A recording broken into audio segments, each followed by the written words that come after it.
ओम नमः शिवाय नमः भीमशंकराय। ओम नमः शिवाय नमः भीमशंकराय। ज्योतिर्लिंग की कथाओं को आगे बढ़ाते हुए हम चलते हैं भीमशंकर जी की तरफ। बहुत समय पहले की बात है। भीम नाम का एक बलशाली राक्षस था जो कि रावण के भाई कुंभकर्ण और करकटी राक्षसी का पुत्र था। वह करकटी अपने पुत्र भीम के साथ सह्य पर्वत पर रहती थी। एक बार उस राक्षस भीम ने अपनी माता से पूछा, माताजी, मेरे पिताजी कौन हैं और कहाँ हैं? हम इस प्रकार यहाँ अकेले क्यों रहते हैं? अपने पुत्र के प्रश्न का उत्तर देते हुए करकटी राक्षसी बोली, तुम्हारे पिता रावण के छोटे भाई कुंभकर्ण थे, परंतु जब श्री राम ने लंका पर आक्रमण कर दिया तो तुम्हारे पिता का भी वध कर दिया। अपनी माता के वचन सुनकर भीम को भगवान विष्णु से द्वेष उत्पन्न हो गया और उसने बदला लेने की ठान ली। वह ब्रह्मा जी को प्रसन्न करने के लिए कठोर तपस्या करने लग गया। उसकी घोर तपस्या से अग्नि प्रज्वलित हुई और ब्रह्मा जी आ गए। तब ब्रह्मा जी ने उसको वर देने के लिए कहा। तब भीम बोला, हे पितामह, यदि आप मुझ पर प्रसन्न हैं तो मुझे महाबली होने का वर दें। तब तथास्तु कहकर ब्रह्मा जी वहां से अंतर्ध्यान हो गए। वर प्राप्त करने के बाद प्रसन्न हो भीम अपनी माता के पास आया और बोला, माता, मैं अब शीघ्र ही विष्णु से अपने पिता कुंभकर्ण के वध का बदला ले लूंगा। यह कहकर भीम वहां से चला गया।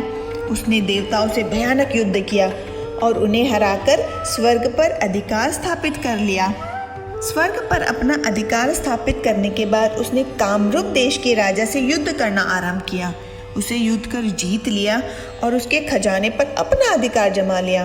राजा बहुत दुखी रहता था, पर राजा था शिव भक्त, तो उसने जेल में ही पार्थिव लिंग बनाकर शिव जी का पूजन करना शुरू कर दिया और विधि पूर्वक ओम नमः शिवाय मंत्र का जाप करने लग गया। दूसरी ओर राजा की पत्नी भी पति को पुनः वापस प्राप्त करने के लिए भगवान शिव की आराधना करने लगी। इधर भीम नामक राक्षस से दुखी सभी देवता भगवान विष्णु की शरण में पहुंचे। तब विष्णु जी ने सब देवताओं को साथ लेकर महाकेशी नदी के तट पर शिव जी के पार्थिव लिंग की विधि विधान से स्थापना कर स्तुति आरंभ की। भगवान शिव उनकी आराधना से प्रसन्न होकर वहां प्रकट हुए। शिव जी बोले, हे देवताओं, मैं तुम्हारी स्तुति से प्रसन्न हूँ, मांगो, क्या मांगना चाहते हो? शिव जी के वचन सुनकर देवता सहर्ष बोले, भगवान, भीम नाम का एक असुर ने सभी देवताओं को दुखी कर रखा है। आप उसका वध करके हमें उसकी दुष्टता से मुक्ति दिलाएं। देवताओं को इच्छित वर प्रदान कर शिव जी वहां से अंतर्ध्यान हो गए।